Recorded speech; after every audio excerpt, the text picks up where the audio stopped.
Good afternoon, everyone. Let me begin by thanking the Annenberg Foundation Trust and everyone here at beautiful Sunnylands and the people of Rancho Mirage for their incredible hospitality these past 2 days. I have hosted foreign leaders here before.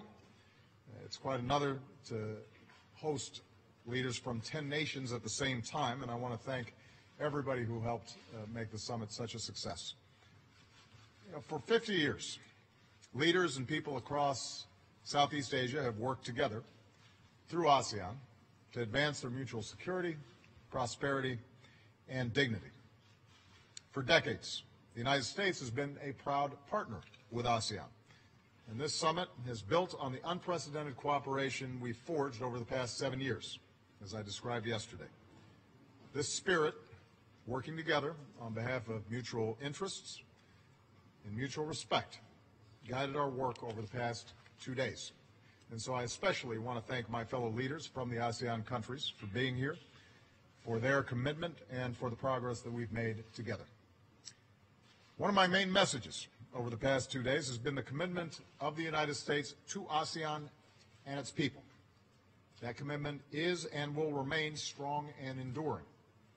With our strategic partnership, we have a framework to guide our ties for decades to come.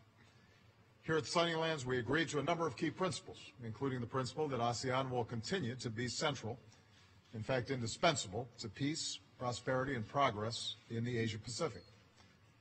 When ASEAN speaks with a clear, unified voice, it can help advance security, opportunity, and human dignity, not only for the more than 600 million people across ASEAN, but for people across the Asia-Pacific and around the world.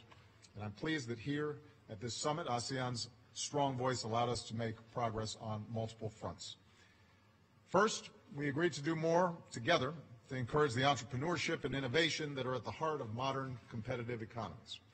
We had an excellent discussion with a number of pioneering business leaders who reiterated the recipe for attracting trade and investment: rule of law, transparency, protection of intellectual property, efficient customs, modern infrastructure, e-commerce and the free flow of information, support for small and medium-sized businesses, and perhaps most importantly, investment in people, investment in strong schools to educate and train the next generation. Around the table, there was widespread recognition that this is the path ASEAN countries need to continue on. As they do, it will create even more opportunities for trade and investment between the U.S. and ASEAN countries.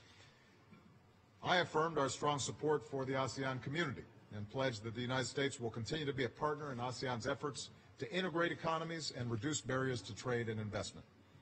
I'm also announcing a new initiative, U.S. ASEAN Connect, a network of hubs across the region to better coordinate our economic engagement and connect more of our entrepreneurs, investors, and businesses with each other.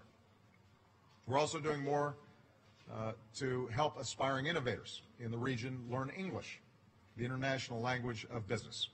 And I reiterated that the Trans-Pacific Partnership, which includes 4 ASEAN members, can advance economic integration across ASEAN and set stronger rules for trade throughout the Asia-Pacific.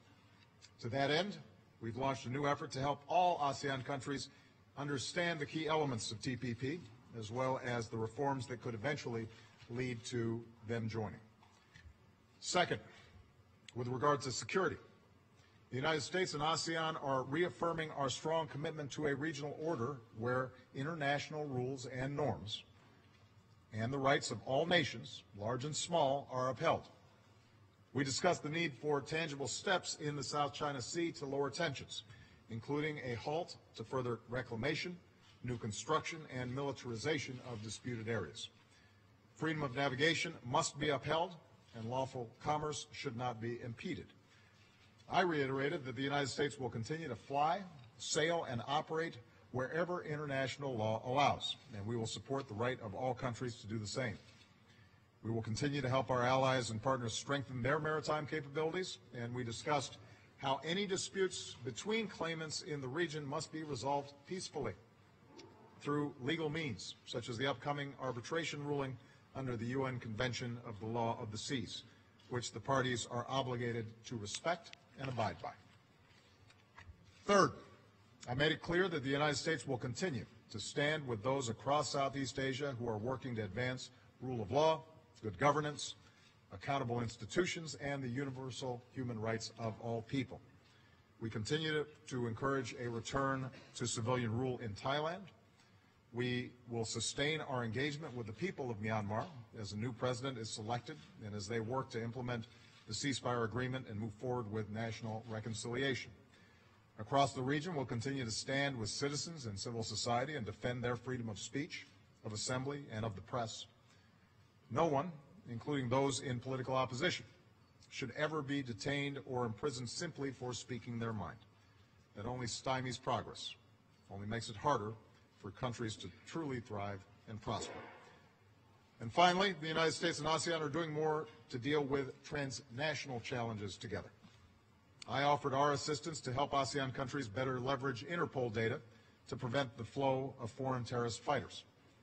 We agree that implementing the Paris Climate Change Agreement, including helping developing countries adapt to and mitigate the impacts of climate change, will be critical, and it will enable them to leap ahead to new and affordable clean energy. As we pursue our sustainable development goals, we're launching a new competition, an innovation challenge, to encourage students across ASEAN to develop new solutions to boost agriculture.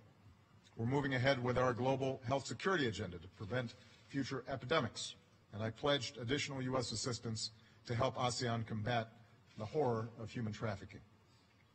So to sum up, I believe this summit has put the U.S. ASEAN partnership on a new trajectory that will carry us to even greater heights in the decades ahead.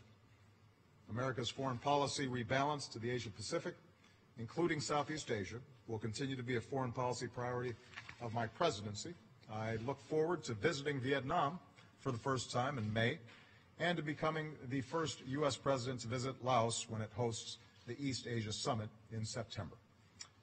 And I'm confident that whoever the next president may be will build on the foundation that we've laid, because there's strong, sustained bipartisan support for American engagement in the Asia-Pacific region.